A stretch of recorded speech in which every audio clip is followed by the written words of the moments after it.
что это пока еще не старт дебатов. Предыдущему сейчас объяснял. Ждем Михаила, он куда-то сейчас. А вот он Михаил. Все, начинаем. Да. Все, начинаем. Так, Ваши пока нет? Молодец. Все, можем начинать. По алфавитному принципу, да, будет? Дорогие зрители, добрый вечер. Приносим извинения за небольшую задержку, но тем не менее сегодня понедельник. И почти, как обещали, в 18:30 мы начинаем трансляцию независимых политических дебатов, организованных медиасообществом Якутии. Как видите, стол для дебатов пока пустой, но буквально через несколько минут его займут наши герои дня, зарегистрированные кандидаты на пост главы городского округа Якутск. Они уже здесь, в студии, в компании Синет, и нашли время и смелость, чтобы принять гражданский вызов. И сегодня с нами Сергей Васильевич Асютин. Добрый вечер. Михаил Сергеевич Заболотный. Здравствуйте. И Степан Владимирович Подоруев. Здравствуйте.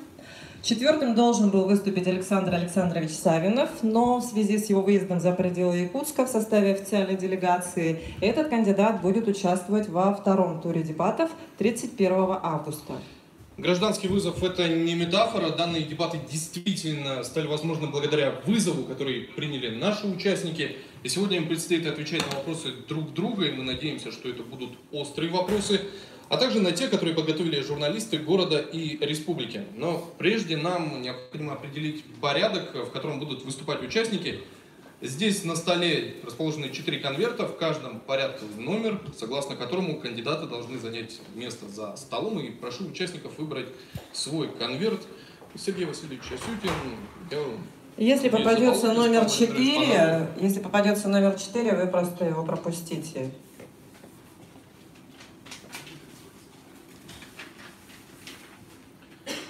Так, Сергей Васильевич Асютин номер 2. Михаил Сергеевич Заболотный номер 3. И Степан Владимирович вытянул номер 4, соответственно, ему достается номер 1. Все, да. Просим вас присесть за стол.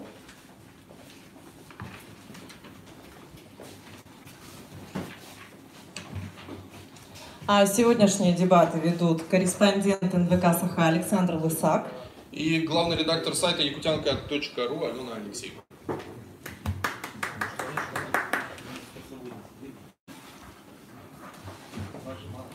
Ну и прежде чем начать, мы должны представить еще одного участника дебатов. Это наш таймкипер, хранитель времени, корреспондент издания «Якутия.Инфо» Тимофей Ефремов. Сейчас Тимофей вкратце расскажет, в чем заключается его функция. Приветствую всех. Моя задача следить за временем, отведенным нашим кандидатам на высказывания и ответы. Соответственно, я должен подать сигнал при 30 секундах до завершения выделенного лимита времени. Я должен подать сигнал. Как бы это мы условили, что это будет за 30 секунд. При 10 секундах до конца красный сигнал. Этот сигнал дается для того, чтобы кандидаты успели собраться с мыслями и сформулировать концовку и быстрее завершить, чтобы не превысить тот лимит времени, который им отведен. Кроме этого, в ситуациях, которые выходят за рамки дебатов, я имею право их приостановить для того, чтобы уладить какую-либо ситуацию, и затем они продолжатся. Спасибо. Спасибо, Тимофей. Ну и стоит напомнить средствам массовой информации, что при освещении выборов им тоже необходимо помнить о действующем избирательном законодательстве и не допускать его нарушений. А теперь о том, как будут проходить наши дебаты. Всего предусмотрено 3 основных раунда. В каждом один из участников будет выходить к нам, сюда, и отвечать на вопросы своих оппонентов в порядке, определенном жребием. Каждый сможет задать по 3 вопроса. Но это еще не все. Между основными раундами будут 3 промежуточных, в которых главным соперником каждого кандидата станет его величество случай. Эти 3 раунда пройдут в разном формате, так что скучать вам и зрителям, в том числе зрителям трансляции, не придется. В основных раундах мы просим отвечающего кандидата выходить к ведущим, На вопросы промежуточных можно отвечать с места. Ну что, господа, начинаем первый раунд. И я прошу сюда выйти к нам Сергея Асютина.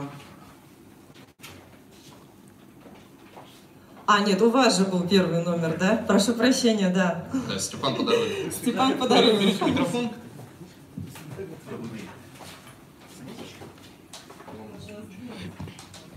Добрый день. И оппонентам тоже нужно взять микрофон. Так, на вопросы дается 1 минута, на ответы до 3 минут максимум. Итак, Сергей Асютин, вам предстоит открыть наши дебаты первым вопросом. Пожалуйста. Добрый вечер. Присутствующие в этом зале, уважаемое медиасообщество, которое организовало этот вечер, открытые дебаты. Мой первый вопрос к кандидату на должность главы городского округа город Якутск такой. Необходима ли реформа в сфере жилищно-коммунального хозяйства в городе Якутске? Можете ли вы вкратце охарактеризовать нынешнее положение в сфере городского хозяйства и работали ли вы когда-нибудь в городском хозяйстве нашего города, либо же каких-то других городов? Можно отвечать, да? Да. Ну, во-первых, приветствую всех зрителей, зрителей в интернете, всех коллег. Спасибо большое, что пригласили на дебаты.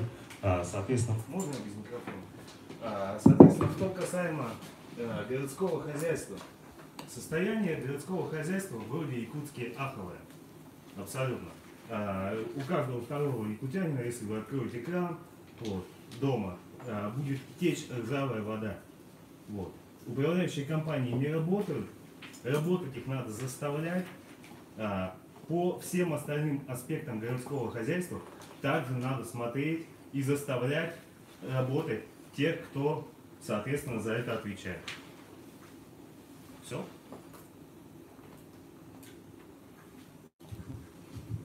Сергей, ваш... Следующий вопрос. Михаил, пожалуйста. У меня вопрос к уважаемому кандидату. Ну, насколько я знаю, вы не местный. По-моему, вы уроженец города Перми и проживаете в нем. Поэтому для меня, в общем-то, вообще удивительно, что вы вообще находитесь в этом списке среди нас. И я так немножко полистал вашу биографию, которую мог найти. Насколько я знаю, вы выдвигались 7 раз и ни разу никуда, в общем-то, и не прошли. Причем выдвигались, это не значит зарегистрировались. Еще как бы не факт, что вы вообще подошли к регистрации, возможно, это вообще ваша первая. Отсюда у меня вопрос. Зачем вообще это нужно вам? Ну, то есть, вот, например, Асютин, мой коллега по столу, он местный, он с Якутска, я с Якутска, я здесь родился и вырос. Зачем это нужно вам и почему вы не баллотируетесь у себя? И, насколько я знаю, вы из деревни Кондратова, да. Почему не взять не возможно деревни и стать главой, или не знаю, может быть, на мэра Перми баллотироваться? Ну, то есть, вот для меня это странно. Вот Михаил, ваш вопрос, да, понятен, минуту. Собственно, Михаил, давайте начнем с того, что у вас плохо работают источники у вас. Баллотировался я в органы власти не 7 раз, а всего 2 раза. Соответственно, потом расскажу, куда я пытался стать главой района, и, соответственно, я баллотировался в Госдуму по одномандатному округу, нынче в 2016 году. Это что касаемо моей биографии. Я действительно уроженец деревни Кондратова, у меня кондратовская прописка, но я живу в Якутске. Сейчас я живу в Якутске. До этого я жил в Перми, до этого я жил в Москве. Сергей Асютин, пожалуйста. Озеленение города Якутска, как вы считаете, это важная составляющая предвыборной программы кандидата и задача городского хозяйства и мэрии города Якутска, либо же это второстепенное? Озеленение задача важная. Давайте мы сначала разберемся в ЖК с абсолютно ужаснейшим. Давайте мы сначала с вами починим дороги. Давайте мы сначала с вами сделаем бордюры, потому что тропинки, потому что ходить, заасфальтируем в конце концов, потому что ходить по городу невозможно. И параллельно с этим давайте заниматься озеленением. Я так понимаю, исходя из того, что вы сказали, для озеленения вы не дойдете, даже если вдруг вас изберут мэром города Якутска, да? Годы потратите на это, а озеленением заниматься не будете вообще. Видите вопрос? Нет, это просто вот как бы продолжение. Должен быть вопрос. Спасибо. Михаил Заболотный. Что ж, продолжим. Я очень люблю свой город. Я не собираюсь уезжать, баллотироваться в Перми. Хотя, кстати говоря, жители Перми меня тоже волнуют. Жители Москвы и вообще всей России. У меня вопрос. Если вы баллотируетесь на главу города Якутска, то вы, наверное, должны немножко поизучать город, правильно? Вот. Отсюда вопрос такой. Когда, по вашему мнению, город Якутск получил орден Трудового Красного Знамени? Можете сказать?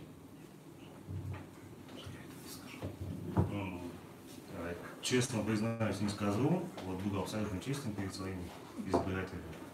Не скажу, но я обязательно узнаю. Вот. Это важно. Это важно, я обязательно узнаю. А вы еще не родились как раз тогда, это 82-й год мне было как раз. Мне было 2 года. Теперь вы знаете, 82-й год. Спасибо. Запишите. Я запомню. И третий вопрос, да? Михаил Заболотный претендует на роль моего советника по истории. Это. Сергей, пожалуйста, ваш последний вопрос. Я претендую на главу города. Третий вопрос достаточно простой. Светофоры, пробки, проблематика. Как вообще вы видите ее реально решить в городе Якутске? Либо же это тема, которая будет длиться, дискутироваться еще долгое время?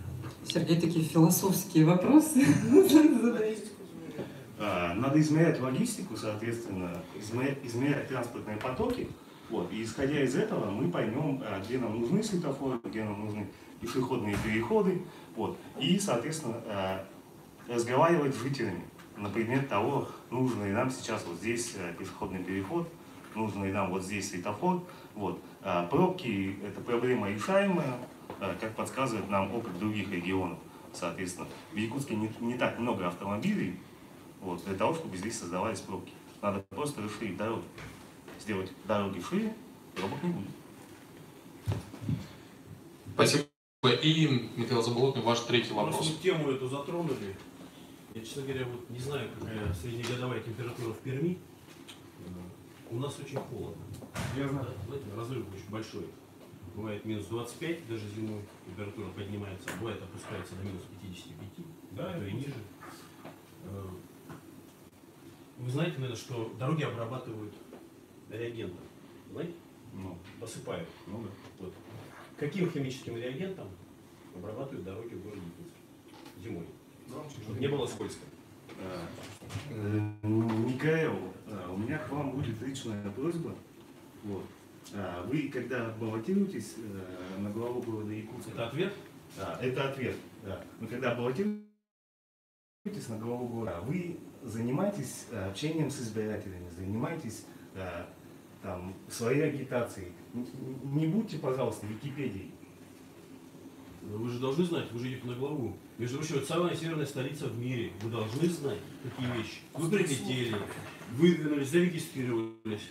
Если не можете ответить, вы скажите, не могу. Вот и все. Тут Я не химик. И я не Википедия. Вот. Я обязательно посмотрю, каким реагентом обрабатываются дороги, потому что их достаточное количество, их несколько реагентов. Вот. Будем заниматься. Я сразу вдогонку просвещу вас. Дело в том, что никаким химическим реагентом в Якутске не обрабатываются дороги. Это речной песок, соряки, лены. Потому что у нас экологическая ситуация в Якутске не очень хорошая. Поэтому мы пользуемся только песочком. Википедия не нужна. Спасибо. Ну что, Александр, пожалуй, мы пригласим, наверное, нашего следующего кандидата, да? Спасибо вам, Степан. Присаживайтесь. У нас заканчивается первый раунд. Мы объявляем промежуточный раунд. Он позволит узнать, насколько хорошо наши участники знают проблемы города и насколько они учли их в своих избирательных программах. Просим вынести конверты. Здесь должна быть музыка. Чтобы не тогда. Перед вами 8 конвертов, каждый содержит одну проблему города Якутска. После того, как вы выберете свою, у вас будет 2 минуты, чтобы рассказать, как вы намерены ее решить, если завтра, например, станете главой города. Конверты необходимо выбирать в том же порядке, в каком кандидатов рассадил жребий. Итак, просим участника под номер 1 Степана Подороева выбрать. И передайте, пожалуйста, ведущему вопрос. Ведущий зачитает. Да. Проблема озеленения города Якутска. И я хочу напомнить, что вы ограничены 2 минутами. Итак, все-таки, как вы справитесь с проблемой озеленения? Напоминаю, как уже было сказано, у вас 2 минуты, пожалуйста. С проблемой озеленения справляются просто, город озеленяет. Вот, соответственно, деревья сажают. Вот. Но я уже говорил, что озеленение – это одна из важнейших проблем Якутска, но у нас есть еще огромное количество, и, соответственно, нам надо все проблемы в городе решать в комплексе. Вот. Надо расширять дороги, надо дороги вообще хотя бы починить. Вот. Надо, соответственно, разобраться с проблемой ЖКХ и параллельно к этому озеленять наш город. Спасибо. Итак, Так, следующий кандидат, да, пожалуйста, Сергей Сютин, вытягивайте конверт.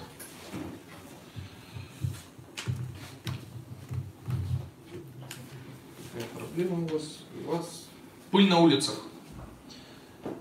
Так, Сергей Сютин, пожалуйста, как будете решать проблему с пылью на улицах Якутска? Пыль на улицах — это как бы действительно проблема. Пыль на улицах города появилась как бы достаточно давно. А вспомните тот город Якутск, который был у нас деревянным, когда было большое количество деревянных жилых домов. Город был зеленый, тихий, город был уютный и город был со свежим чистым воздухом. Со временем это все ушло как бы в небытие. Проблематика у нас состоит в чем? Не в том, что у нас недостаточно дорог с твердым покрытием, то есть асфальта, а проблематика состоит не в том, что у нас недостаточное количество тротуаров. Проблематика состоит в том, что у нас частный жилой сектор, когда отстраивается, он отсыпается. Проблематика состоит в том, что окраины нашего города Якутска, где деревянный жилой фонд, это геолог, это ГРЭС, это автодорожная, это залог, это квартал. Раньше имели определенное как бы благоустройство. Во дворах деревяшек стояли кладовки, туалеты, были помойные ямы. То есть все то, что соответствовало требованиям и стандартам еще времен Советского Союза. Пожары, плохое отношение, будем говорить, жильцов к этому хозяйству привело к тому, что сейчас въезжаешь во двор на ГРЭСе, въезжаешь во двор на квартале, дворы пустые. Только песок, только грязь, полуразвалившийся туалет. А помойная яма, она практически отсутствует, только лужи помоев, в которые выливают жильцы, и грязь, и туда заводится песок. Недавно совсем была такая достаточно печальная картина, когда на улицу Пионерская завозили опять песок в рамках программы одного из кандидатов на должность главы городского округа города Якутск. Сергей, позвольте вас перебить. Вопрос звучит все-таки, как вы справитесь с Я проблемой. о чем Просто говорю? время уже О том, что заканчивается. грязь это вытаскивается из наших кварталов. Нужно благоустраивать эти квартала. Нужно их застраивать тем, что было там раньше. И кладовки, и туалеты, и помойные ямы. Нужно озеленять, нужно делать газоны. Соответственно, садить клумбы, разбивать. И тогда меньше будет этой пыли и меньше будет этой грязи. И прекратить, наконец-то, продавать горный песок всем, кому не лень в этом городе. Все. Сергей, спасибо. Это было решение проблемы пыли на улицах Якутска от Сергея Сютина. И мы, пожалуй, переходим к третьему кандидату, Михаилу Заболотному. Пожалуйста. Можно я отвечу на предыдущие два тоже? Нет, Нет, у вас у свой вас вопрос. есть конкретный вопрос. Я сказал тоже.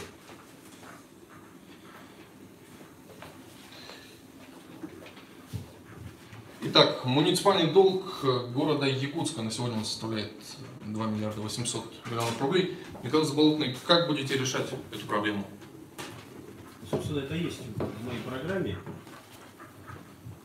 Первое, что нужно сделать, это научиться городу Якутску, столице республики, зарабатывать деньги. Потому что все те проблемы, все вопросы, о которых мы будем говорить сегодня, будем говорить в последующем, они все упираются в средства. Нет средств. Куда бы вы ни зашли, что бы ни спросили, какой бы вопрос ни задали, в какой социальной службе, вам говорят, нет средств. Слушайте, ну нужно найти средства. Я предлагаю, и я, и моя команда, запустить рублево-финансовую систему, которая позволит городу Якутску зарабатывать. Кстати, такой рублевой финансовой системы в других городах России нет. Ну, примерно похоже есть, но в мире, в России нет. Рублево финансовая, подчеркиваю, что рублево не какая-то другая. Это первое. Это что касается, как можно погасить. Мы собираемся увеличить бюджет в 10 раз. Бюджет сегодняшний 14,8 миллиарда рублей. По уставу, если вы знаете, читали устав, бюджет может отвечать только половиной вот этой суммы годового бюджета, то есть 14 800. О чем речь? То есть на 7 миллиардов только можно увеличить. Я имею в виду, что бюджет 7 миллиардов может гарантированно погасить в случае того, если, например, бюджет города займет у бюджета республики, ну, я не знаю, или у какого-то другого. Вот, это первое. Второе, мы собираемся создать предприятие, которое будет 100% принадлежать городу Якутска, администрации города и городу. И вот как раз это предприятие будет заниматься тем, что будет наполнять денежными средствами те нужды, которые у нас вокруг окружают, а их очень много. Вот, собственно, такой ответ. Михаил, вы сами верите, что вы говорите? Спасибо большое, Верю. Михаил. Я знаю, что говорю. Спасибо. Это было решение проблемы муниципального долга города Якутска от Михаила Заболотного. И конец И промежуточного конец промежуточного раунда. Проблемный раунд у нас завершен. Мы убираем лишние конверты. Мы убираем лишние конверты, возвращаемся к дебатам. На вопрос оппонентов предстоит отвечать Сергею Осютину. Пожалуйста.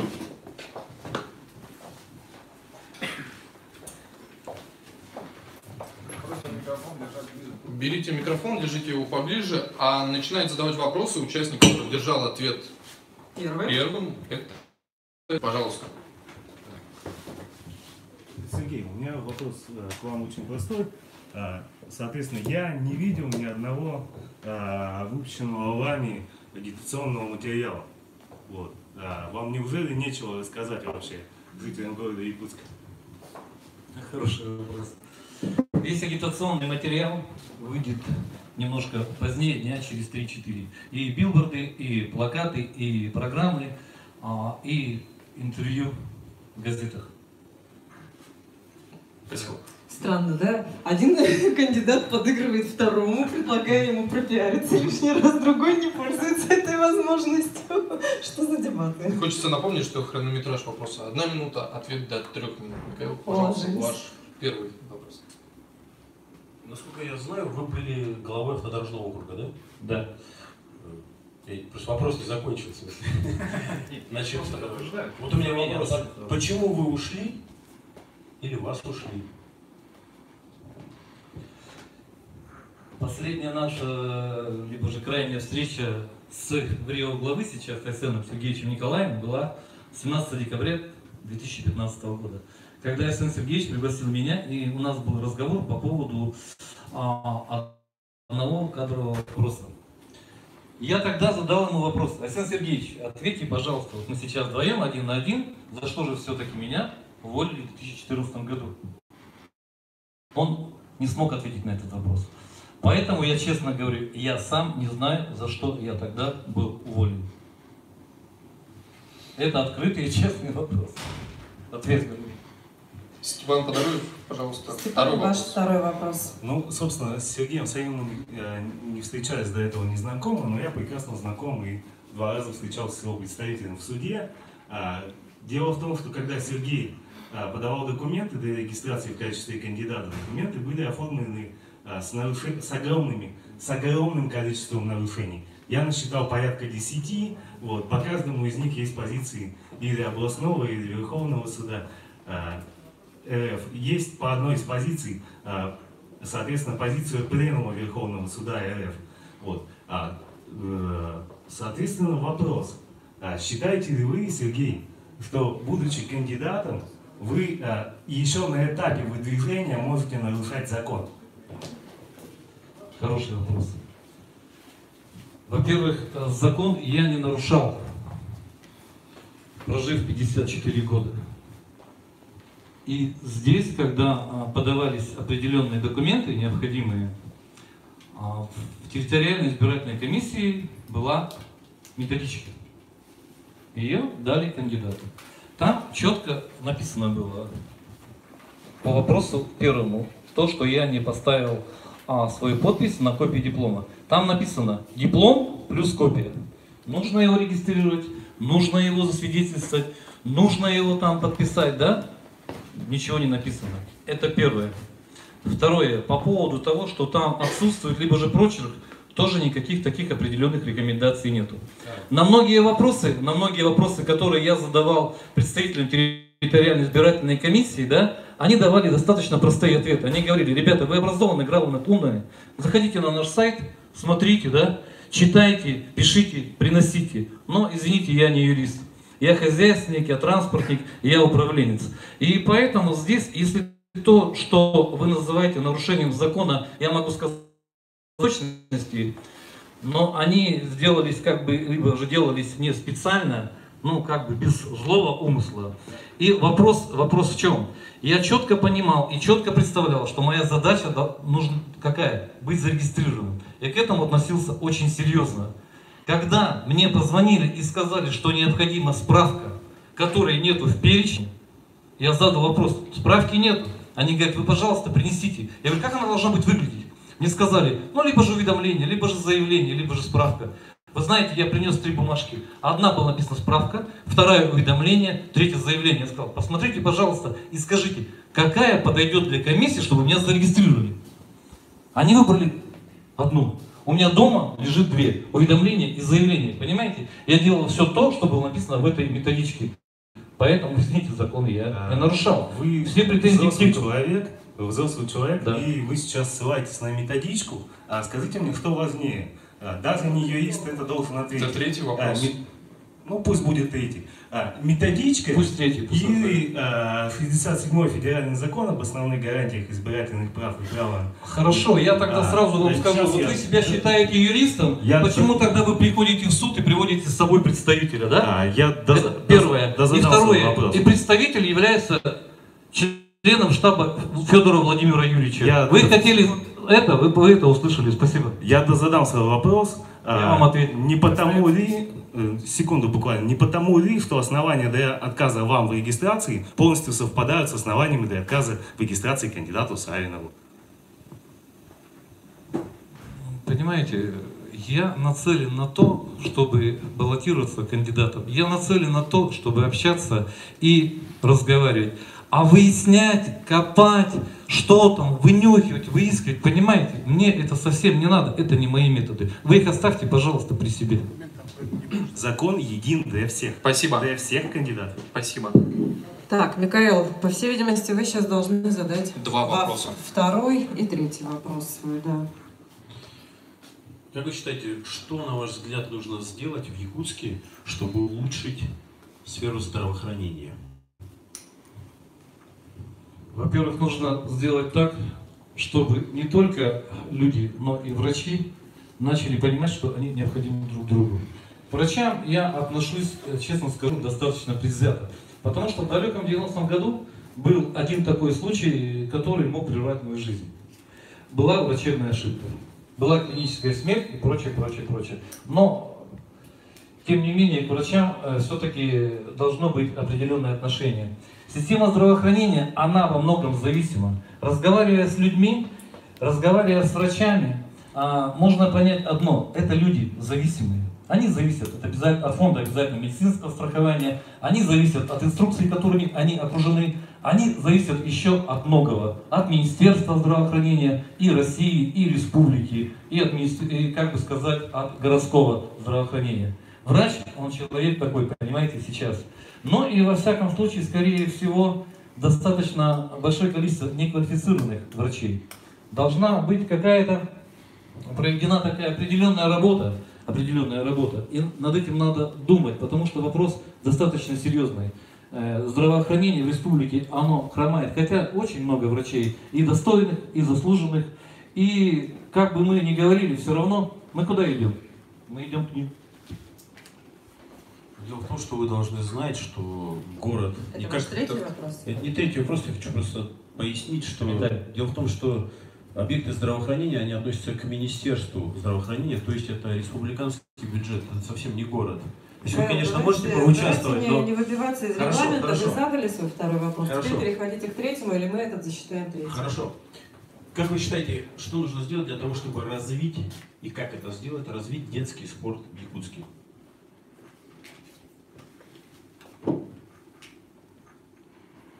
Время пошло. Вопрос в том, что спорт в Якутске достаточно хорошо развивается. Если бы вы почаще были в других городах, вы бы видели, как и чем отличается город Якутск. Я считаю, что детский спорт в городе Якутске достаточно развивается. У нас достаточно спортивных школ, у нас достаточно спортивных квалифицированных тренеров. А город Якутск сделал много для того, чтобы были детские и спортивные площадки во дворах. Есть много спортивных залов, клубов, фитнес-центров.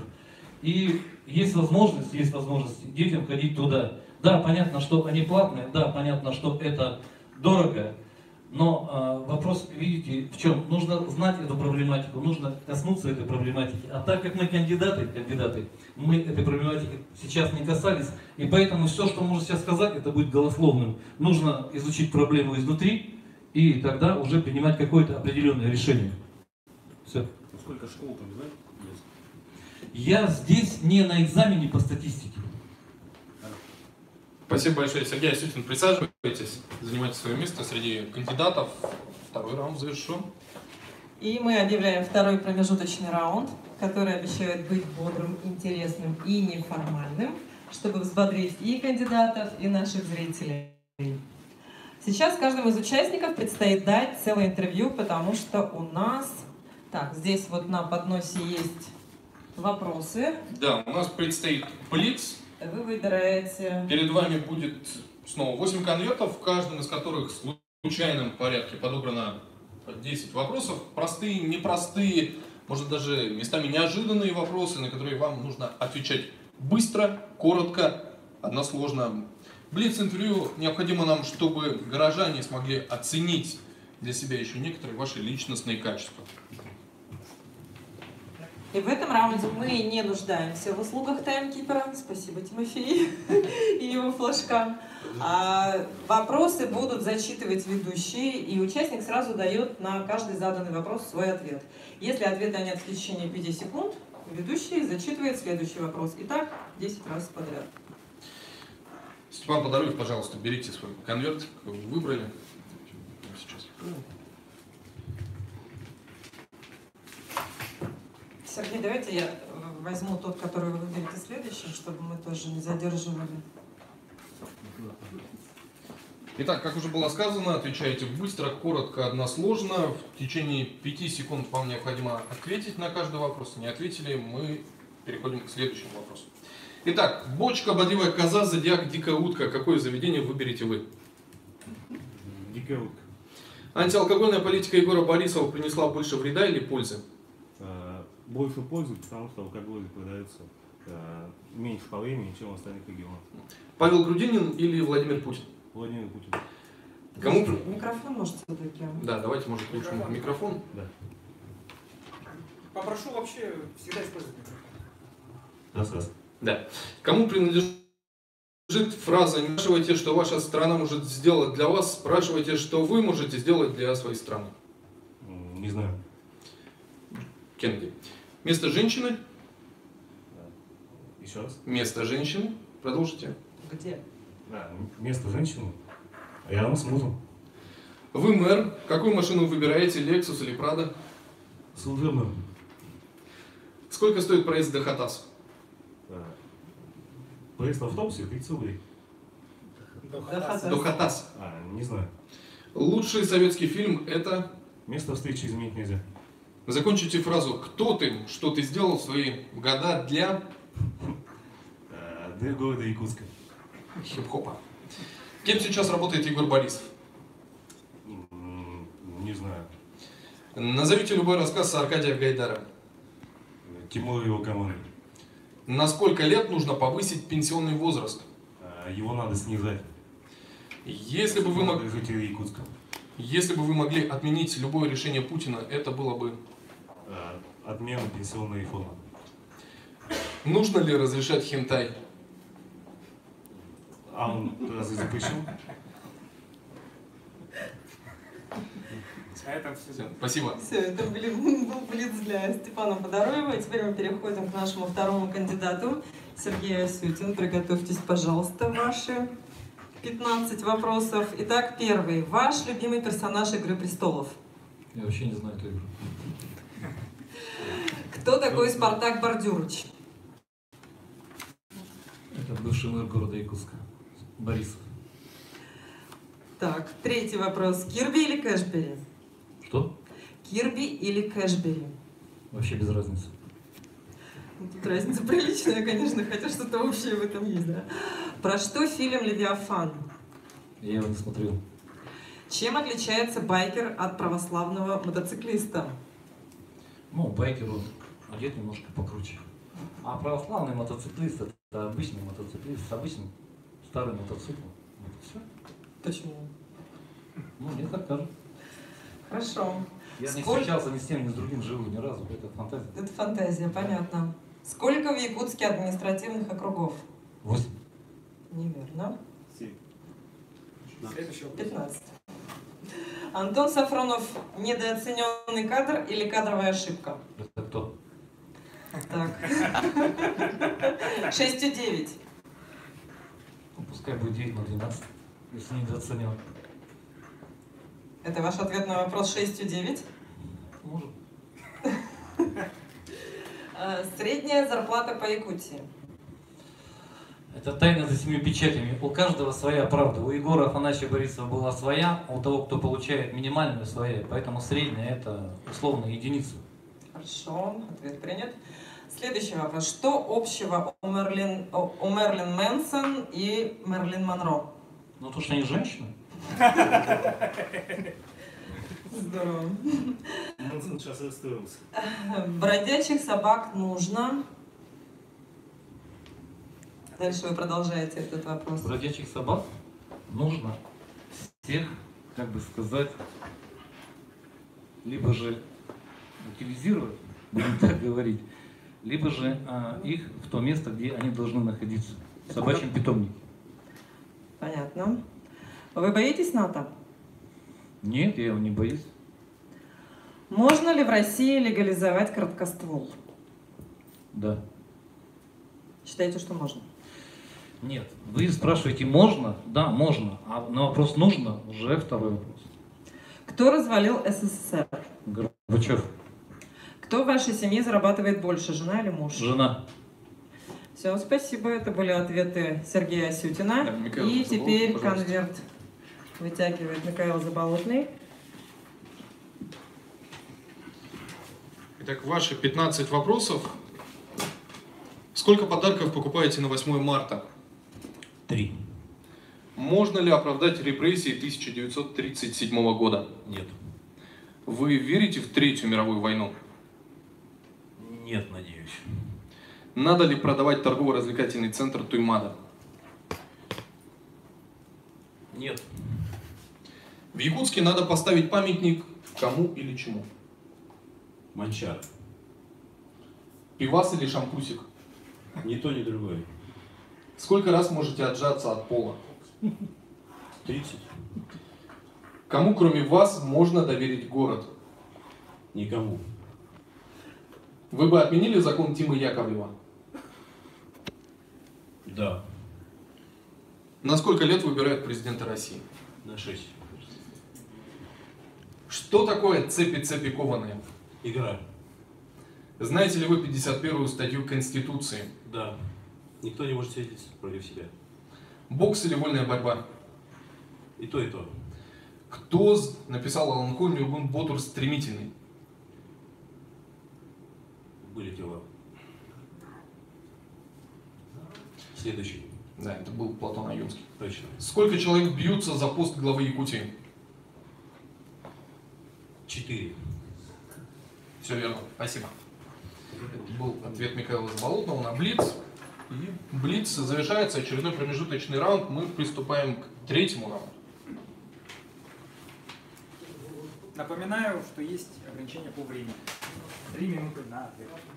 Так, ну и мы, собственно, приглашаем теперь Михаила Заболотного, который отвечал последним на вопросы Блиц. Не забывайте, пожалуйста, про хронометраж. Сейчас еще. И кандидаты, которые задают вопросы, тоже. И не выбивайтесь, пожалуйста, из регламента. Постарайтесь сформулировать четко и емко свои вопросы, чтобы не приходилось дополнять их. Минута на вопрос. Пожалуйста, вам, Степан.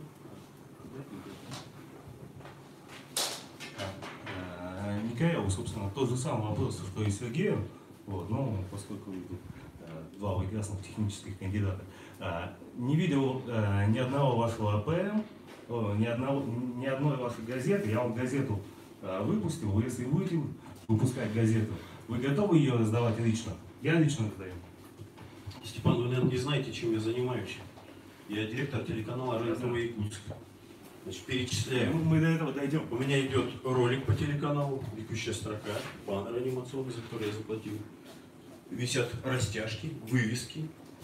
Я даже не помню, сколько тысяч я купил афиш. И у меня работают агитаторы. Очень много. Вы ссылаетесь на какую-то свою программу, где ее можно увидеть в печатном виде. Завтра, если вы будете находиться на проспекте, вы можете получить, там ходят люди в футболках Михаила Заболотного и раздают программу. Там есть моя биография, можете почитать, очень интересно, вам понравится, увлекательно. Спасибо. Напоминаю, регламент, не выбивайтесь, пожалуйста, без дополнительных комментариев. Если просто в следующий раз вы что-то добавите, мы будем засчитывать это как вопрос. Сергей Асютин, пожалуйста. Микрофон вы выключили, да. Ваше предприятие прибыльное или нет? И дай. Объясняю, почему. Я возглавляю предприятие уже 7 лет.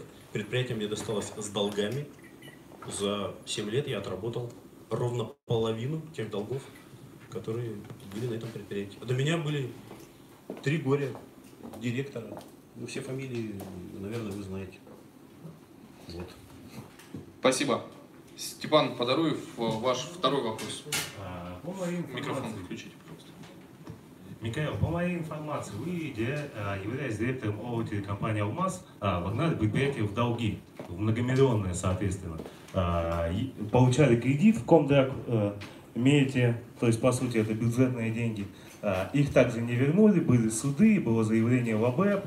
Вот. Потом вы создали отдельную фирму ООО «Студия Земля», используя лицензию «Алмаза», и при этой студии тоже наделали кучу долгов. Вот. Соответственно, у меня вопрос, как вам вообще можно доверять не то чтобы город, а какую-то фирму, если вы занимаетесь только тем, что делаете многомиллионные долги? Вы меня упрекнули в том, что у меня информация про вас неверная, а сами, ну, вообще ни черта не понимаете, на самом деле, оказывается. Вы хоть почитали? Во-первых, все долги были до меня. Я работаю с 2011 года. С 2011 года, повторяю, я отработал ровно половину тех долгов, тех миллионных долгов. Кто-то проел, пропил, там, прожрал, не знаю. Кто-то, в общем, использовал эти средства. Это были те предыдущие 3 руководителя, которые умудряются до сих пор еще всякие займы брать, говоря, что они работают на ООО ТРК «Алмаз». Кстати, это не телекомпания, а телерадиокомпания. Это первое. Второе. Лицензия у телерадиокомпании действует и сейчас. Действовала тогда, я ее продлил, она действует и сейчас. «Студия Земля» — это совсем другое предприятие, на котором я руковожу 10 лет. То есть программа называется «Неизвестная Якутия». Посмотрите на ютубе, очень увлекательно, интересно и познавательно. Эта программа первые полгода кормила канал РЕН-ТВ Якутск, когда я его получил в 2011 году. Так что не принимается. Я отрабатываю долги, предприятие работает, люди телевизор смотрят, и очень многим мы помогли. Об этом я могу сказать попозже. Спасибо. Сергей Асютин, пожалуйста, ваш второй вопрос. Так все-таки предприятие прибыльное или нет? Уже прибыльное. Нет, вы поддеваете меня, зачем предприятие? Вот то, что я предлагаю, то, что я предлагаю, говорю про рублевую финансовую систему, такую вещь нельзя сделать. Если бы это можно было сделать, зачем мне бы нужно было баллотироваться? Понимаете, я бы мог так помогать людям, я бы мог, вот если вы, я в 5 разных адресах в городе прожил, 5 разных, вы можете спросить. У себя в квартире, в подъезде, во дворе, в районе, я местный шериф, где бы я ни жил. Там нет алкогольных заведений, там чисто, красиво, управляющие компании работают, потому что там живу я. Можете спросить, вот поехать, если вам интересно, потом где-нибудь используйте. Это первое. Второе, то, что я говорю, нельзя сделать без власти. Нужно обладать властью. Только с помощью власти можно создать рублевую финансовую систему на законодательном уровне, на уровне принятия решения администрации и городской думы. Спасибо. Степан Подоруев, пожалуйста, ваш третий вопрос. Михаил, вопрос. Микрофон, да. Вопрос задаю не я, вопрос задают жители дома Петровского, 21. Вот.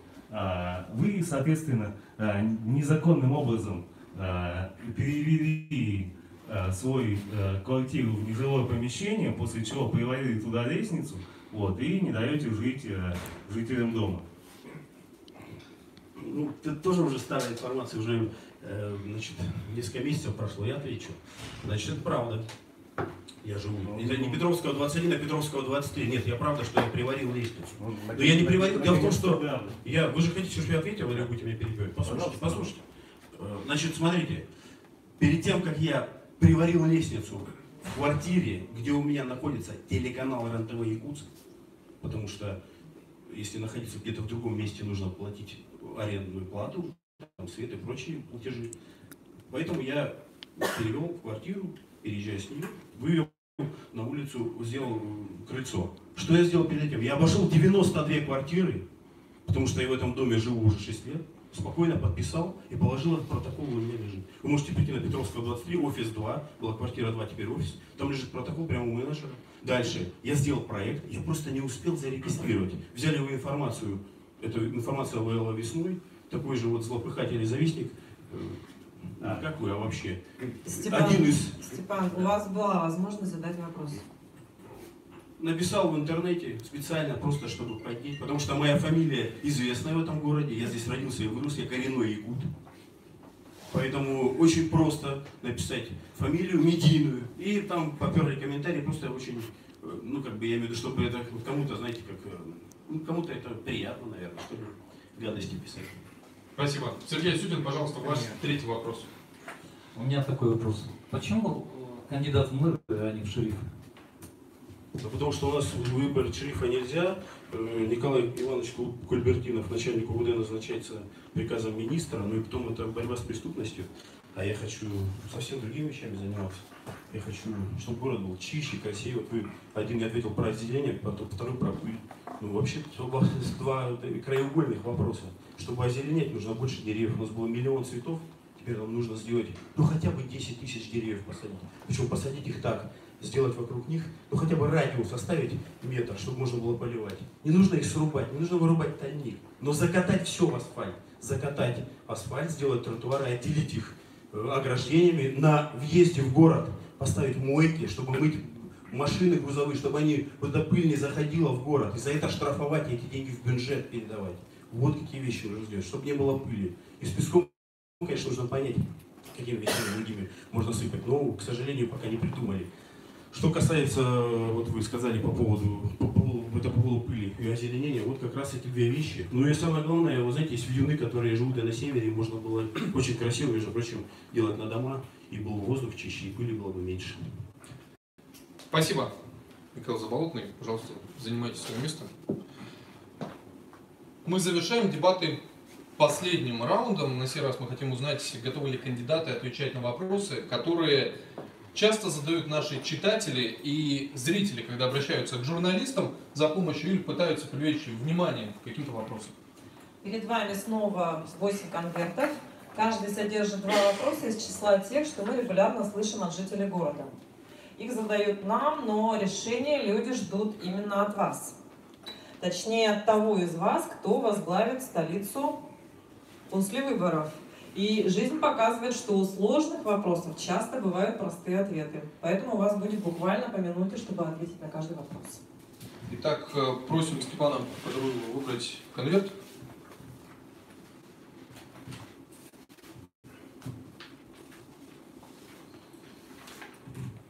Итак, первый вопрос. Напоминаю, что у вас 1 минута для ответа на каждый вопрос. Итак, где вы возьмете квалифицированные и компетентные кадры для управления городским хозяйством? Ну, во-первых, надо провести ревизию кадров, вот, и, соответственно, посмотреть, может быть, у нас действительно уже есть квалифицированные кадры, вот, и с ними надо работать. Во-вторых, для управления городским хозяйством надо запускать школу управления городским хозяйством. Вот. И это одна из приоритетных задач.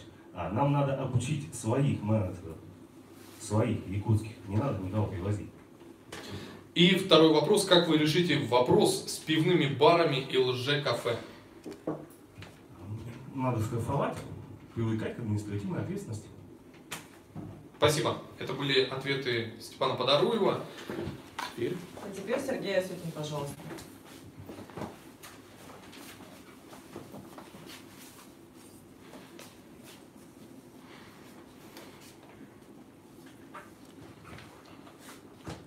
У Якутска один пляж, который открывается в середине сезона. Как это исправить? Необходимо восстановить те пляжи, которые были ранее. Это пляж на Сергеляхе и, наверное, уже тот пляж, который невозможно вернуть, это пляж на Белом озере. Люди сами виноваты в том, что у нас сейчас отсутствуют эти пляжи. Но эту проблему все-таки нужно решать. Это, как бы сказать, проблема, которую, на нее невозможно ответить за 2 минуты. Что нужно сделать, чтобы создать режим экономического благоприятствия для малого и среднего бизнеса? Не препятствовать работе малого бизнеса. Нужно просто ему помогать. Бизнес и власть, они должны идти законным путем, они должны идти параллельно. И ни в коем случае не пересекаться коррупционно или как-то еще. Должно быть доверие у власти и у бизнеса друг к другу. Спасибо. Микаэла, теперь просим вас выбрать вопросы.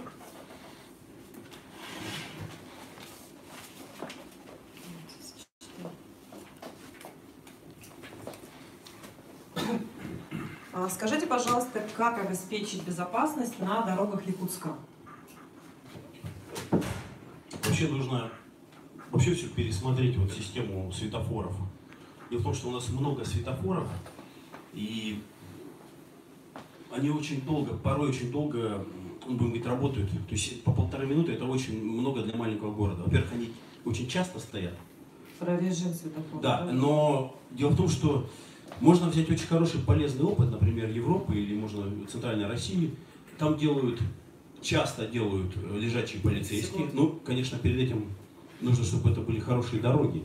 Нужно сейчас сделать дороги, сделать лежачие полицейские и раскрасить их в зебру. Я думаю, вот это будет безопаснее. А что касается светофоров, их нужно вообще пересмотреть, на некоторых участках вообще убрать. И сделать больше пешеходных переходов. То есть это вы считаете обеспечить безопасность на дороге? 10 Да. секунд. А второй вопрос. Где городу взять землю для предоставления гражданам, стоящим в очереди? Ну, несколько, будем говорить, ответов. Есть поля, которые и так нарезаются, и непонятно по какому критерию. То есть мы смотрим, а там, где нельзя было, там, где были пастбища и сельхоззоны, теперь почему-то стоят дома. То есть если мы делаем так, то есть вот идем по такому пути, то, конечно, у нас эта очередь никогда не исчезнет. Нам нужно, во-первых, сделать инвентаризацию земель, вообще пересмотреть кадастровую стоимость земель, кстати сказать, потому что очень высокие платежи за землю. Ну и у нас очень огромный Вилюйский тракт. А вообще нужно присоединять еще к городу землю. Кстати, расширять муниципалитет — это тоже хорошая вещь. Потому что есть районы, которые с удовольствием вошли бы в 10 город. секунд. Вот такие вот раз, два, три варианта, если. Спасибо, Микаэл.